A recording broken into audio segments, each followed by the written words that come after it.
Gibran gagal nyawapres. Dokumen gugatan batas usia cawapres ternyata belum ditandatangani Almas Sakib Biru. Kait dengan dokumen, kami mendapatkan dokumen langsung dari situs Mahkamah Konstitusi yang mulia, bahwa kami melihat permohonan perbaikan yang diserahkan oleh pemohon juga tidak ditandatangani oleh baik kuasa hukum pemohon ataupun pemohon itu sendiri. Saya pikir Mahkamah Konstitusi kenapa penting dan perlu kami jaga. Mahkamah Konstitusi adalah role model persidangan, pemeriksaan perkara yang begitu tertib, begitu disiplin dalam berbagai macam konteks, termasuk salah satunya adalah administrasi. Namun kami mendapatkan satu catatan bahwa dokumen ini tidak pernah ditandatangani, dan ini yang dipublikasikan secara resmi oleh Mahkamah Konstitusi melalui situsnya yang mulia. Jadi kami berharap ini juga diperiksa. Kami khawatir apabila ternyata dokumen ini tidak pernah ditandatangani sama sekali, maka seharusnya dianggap tidak pernah ada perbaikan permohonan atau bahkan dianggap batal permohonannya yang mulia. Kalau dokumen itu tidak pernah ditandatangani, ya tidak sah dokumen perbaikannya permohonan, karena setiap permohonan itu harus ditandatangani baik pemohon prinsipalnya atau kuasanya, ya salah satunya saja. Kalau dia menggunakan kuasa, biasanya kuasa mewakili pemohon prinsipal. Kalau kuasanya dua ya dua, kuasanya satu ya satu, kuasanya 10 ya 10 yang tanda tangan. Nah ini aspek administratif untuk menunjukkan bahwa memang dokumen itu ya memang berasal dari kuasa hukum yang bersangkutan, bukan dari orang lain, kan begitu. Makanya harus ditandatangani. Ini dari penggugatnya sendiri ternyata tidak ada tanda tangannya, Pak. Yang soal menggugat batas usia itu ternyata tidak ada tanda tangannya. Itu sah, Pak? Enggak, kalau tidak ada tanda tangan penggugat. Kalau tidak ada tanda tangan kan tidak ada yang mengajukan itu sebenarnya. Siapa yang mengetik itu kan? Tanda tangan itu adalah identitas dan tanggung jawab. Jadi siapa yang mengajukan itu, kita tuntut pertanggungjawabannya. Nah, oleh karena itu juga semakin berat sebenarnya apa yang dikatakan pelanggaran etik yang dilakukan Hakim MK. Saya duga bukan hanya ketua lagi nih kalau begini kan. Ini sudah mungkin konflik hakim yang 5 harus bertanggung jawab, yaitu yang menyatakan mengabulkan permohonan itu. Kok iya begitu, kok bisa diterima begitu? Iya, Prof Nyarima. Kan yang 2 kan bilang gubernur. Bukan kepala daerah. Iya, tapi kalau istilahnya Kodari itu klasternya itu sama itu, tapi ya beda-beda tipis karena mungkin supaya berbeda sedikit kan, tapi jalan pikirannya sama saja. Terkait usia sebelum 40 tidak bisa mencalonkan. Oh, sesudah itu atau sebelum itu dengan mengajukan gugatan itu? Pak, kalau pasnya itu saya, kalau masalah tanggal ini saya kurang sebenarnya. Mungkin tanya kuasa hukum lebih tahu. Proses diskusinya makan berapa lama? Juga Mas Barangan?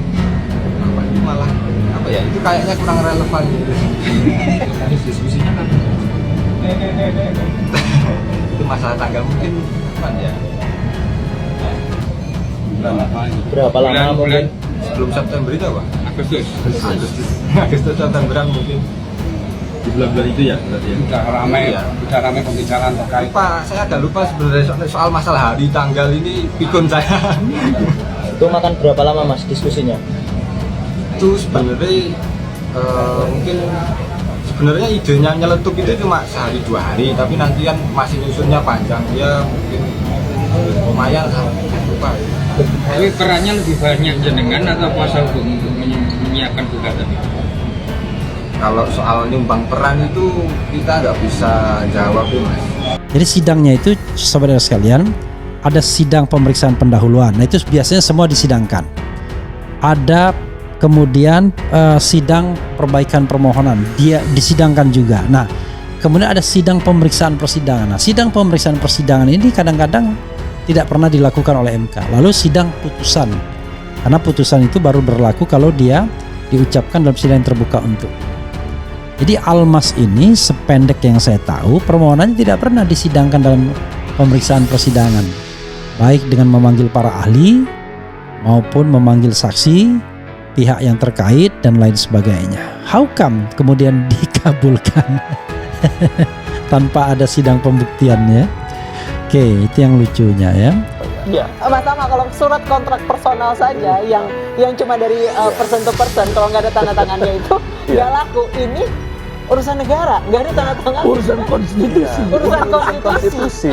Mbak, lagi-lagi kan ini proses yang kemudian dia dibuka secara transparan, ini kan mempertontonkan, mengedukasi masyarakat juga ya. Kira-kira ketika ada permohonan, jangankan kuasa hukum yang tanda tangan, prinsipalnya nggak tanda tangan. Iya, Kan itu begitu. dia.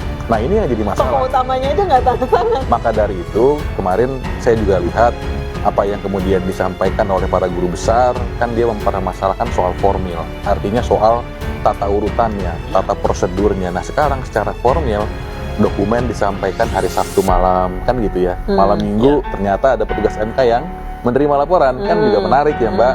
Kita biasanya sore udah disuruh pulang, kalau kemudian kita lewat dari waktu, kan kira-kira begitu. Gugatan mahasiswa Almas Zaki Biru soal batas usia Capres-Cawapres ternyata belum ditandatangani. Hal ini terungkap dalam sidang Majelis Kehormatan Mahkamah Konstitusi atau MKMK tentang putusan MK soal gugatan Capres-Cawapres yang disinyalir memuat konflik kepentingan dan melanggar etik hakim. Perhimpunan Bantuan Hukum Indonesia atau PBHI, salah satu pelapor, mengungkapkan bahwa dokumen permohonan batas usia Capres yang diajukan Almas Zaki Biru ternyata tak ditandatangani kuasa hukum maupun sang pemohon sendiri. Kami khawatir apabila dokumen ini tidak pernah ditandatangani sama sekali, maka seharusnya dianggap tidak pernah ada perbaikan permohonan atau bahkan batal permohonannya, kata Ketua PBHI Julius Ibrani secara online dengan sidang pemeriksaan. PBHI mendapatkan dokumen yang tak ditandatangani itu dari situs resmi MK. Kami mendapatkan satu catatan, dokumen ini tidak pernah ditandatangani dan ini yang dipublikasikan secara resmi oleh MK melalui situsnya. Lanjutnya, sebelumnya Mahkamah Konstitusi mengabulkan permohonan dari Almas Zaki Biru yang mengajukan gugatan batas usia Capres-Cawapres. Almas menuliskan permohonan bahwa seseorang berusia di bawah 40 tahun boleh mencalonkan diri sebagai presiden atau wakil presiden asalkan pernah atau sedang menjabat sebagai kepala daerah melalui proses pemilu. Permohonan itu dikabulkan oleh Ketua MK Anwar Usman yang tak lain adalah ipar Presiden Joko Widodo melalui putusan nomor 90 PUU 21/2023. Tak lama setelah MK mengabulkan permohonan itu, Gibran Rakabuming pun maju sebagai bakal calon presiden mendampingi Prabowo Subianto. Lantas, apakah dokumen permohonan yang ternyata tak ditandatangani pelapornya ini bisa menggugurkan putusan MK? Apakah Gibran Rakabuming juga bisa gagal maju cawapres karenanya?